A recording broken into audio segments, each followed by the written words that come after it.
آج کا ہمارا موضوع ہے کہ میاں بیوی کن کن طریقوں سے قربت کر سکتے ہیں، شریعت کے اندر کن کن طریقوں کو پسند کیا گیا ہے اور کن کن طریقوں کو ناپسند کیا گیا۔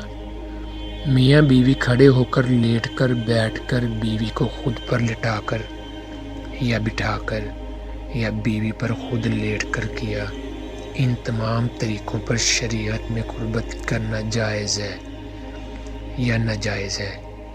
قرآن و حدیث میں دو ایسے طریقے بیان کیے گئے۔ ان دونوں طریقوں سے اگر مرد اپنی بیوی سے قربت کرے تو مرد کو بھی خوب لذت حاصل ہوگی اور عورت کو بھی خوب تسکین حاصل ہوگی۔ میں ہر بات کو بہت واضح الفاظ میں بیان کرتا ہوں، اس لیے میری گزارش ہے کہ میری باتوں کو منفی طریقوں سے نہ لیا جائے۔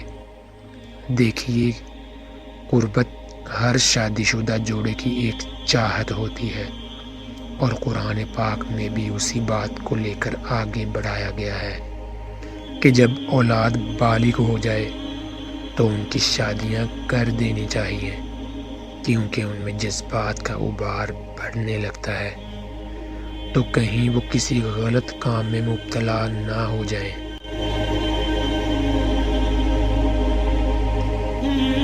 اس سے پہلے، اس سے بہتر ہے کہ ان کی شادیاں کر دی جائیں، تاکہ وہ شریعت کے اصولوں کو عین مطابق بیوی کے ساتھ قربت بھی کریں اور زنا جیسی لعنت سے باز بھی رہیں۔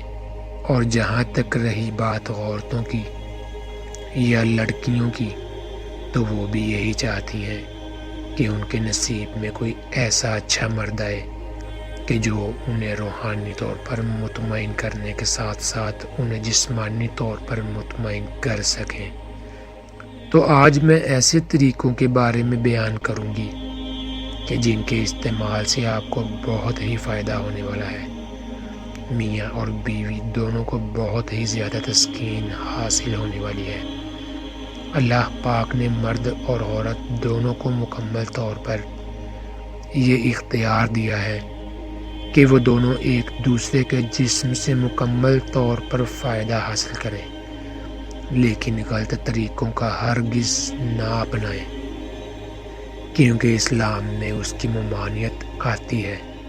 ممانعت اس لیے آتی ہے کہ اللہ پاک نے قوم لوط پر اس لیے عذاب بھیجا تھا کیونکہ وہ لوگ دبر میں دخول کرتے تھے، یعنی پیچھے کے مقام سے قربت کرتے تھے عورتوں اور لڑکوں کے ساتھ۔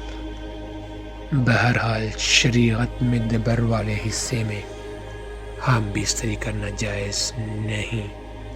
اس کی ممانعت ہے اگر مرد اپنی بیوی کو گوری بنا لیتا اور اسے پوزیشن میں پھر پیچھے سے آگے کے مقام میں قربت کرتا ہے تو پھر ایسا کرنا جائز ہے۔ یعنی آسان لفظوں میں یہ بات سمجھ لیں کہ صحیح مقام اگلا حصہ ہے۔